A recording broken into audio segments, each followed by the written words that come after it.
Ready? Start. Then, sir, we must find out the main reason why there were so many writ petitions and petitions for special leave to appeal to the Supreme Court. Stop. That was so because in most of these cases we had made the decision of that tribunal final. Stop. Now, under the Constitution, the Supreme Court has got the right to grant special leave of appeal. Stop. That is naturally untouched. Stop. Similarly, the high courts have got the right of the power to issue writs. Stop. Of course, I cannot say that it is all without justification. Stop. Probably many of those courts thought that in a matter where the aggrieved party had no remedy whatsoever, they should rather have the right to look into the matter. Stop. And it was from that point of view probably that we had so many appeals and so many writs issued by the High Court. Stop. Now we are going to provide in this measure for a direct appeal to the High Court itself. Stop. As the lower members probably know, when there is a remedy by way of appeal, no High Court ordinarily issues any writ, and the Supreme Court is not expected to grant any special leave of appeal. Stop. It has therefore been found desirable to provide straightway for an appeal to the High Court by an aggrieved party. Stop. This will also, I think, remove much of the delay which is ordinarily caused by these matters. Stop. Apart from that, sir, the cause itself mentions that the tribunal shall decide the election petition within 6 months, and that the High Court shall dispose it of within 3 months. Stop. I know that even if we impose such a restriction, it may not necessarily be so. Stop. But I am sure that unless there are any special reasons, etc., the tribunals will dispose of these matters within 6 months, and the high courts also will give priority to matters like these and dispose them of within 3 months. Stop. So, the honorable members will find that the present provision that has been made in this bill is much more satisfactory than the previous one. Stop stanza. Then, sir, as the honorable members are aware, there was a little confusion with regard to the various categories of corrupt practices. Stop. For instance, there were major corrupt practices, there were minor corrupt practices, and there were illegal practices, and all of them had different effects under different circumstances. Stop.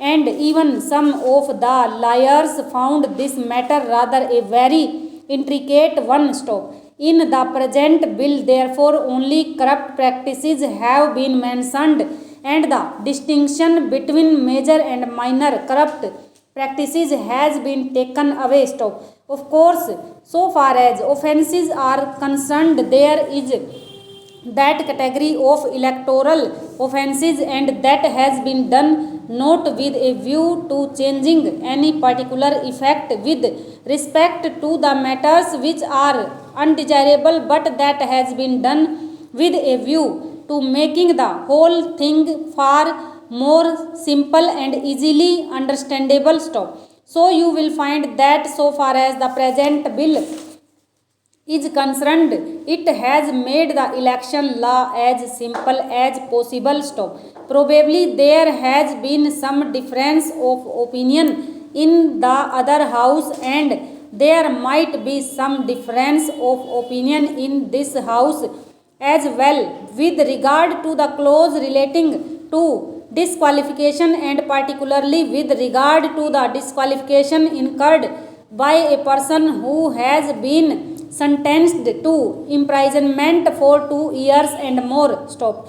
The reason for that is that generally the offences for which a man is sentenced to 2 years are cognizable offences and offences of a more serious nature. Stop. It was therefore thought that in such a case he should not be allowed to stand for 5 years more. Stop.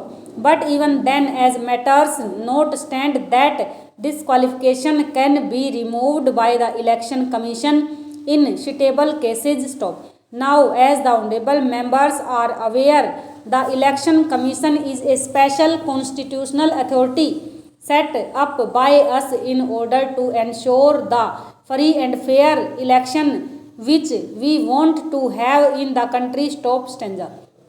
Therefore, it is not as if this power is given to some executive officer of the government. Stop. It is not correct to look at it from that point of view. Stop. As honorable members know, a man may be convicted or even sentenced to 2 years for offences which may not involve what is vaguely termed as moral turpitude. Stop. To introduce the words moral turpitude in a measure like this will not be desirable, because it is a term which may have a different meaning in different conditions and the different types of circumstances. Stop. This moral turpitude is a thing which cannot be defined. Stop.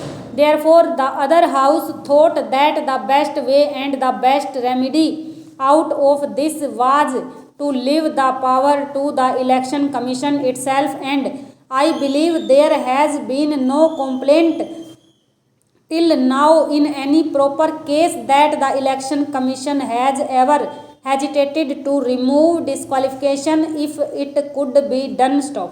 I am sure that hereafter also there is no such danger so far as that independent authority is concerned. Stop.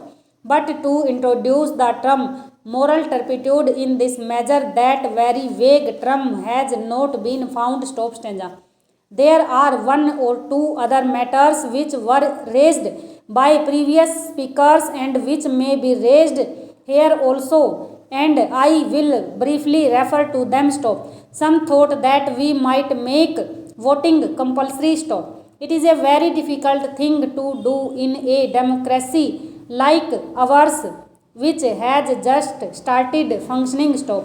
We have adult franchise and 35 crores of people are involved. Stop. This is an impossible thing. Stop. You may compulsorily take a voter to the polling booth. Stop. But I do not know how you can compulsorily make him vote. Stop. Of course, there are one or two countries like Australia and Belgium where I am told this thing is being done, but with these exceptions all over the world no country has thought it proper to do this on such a large scale. Stop. Over.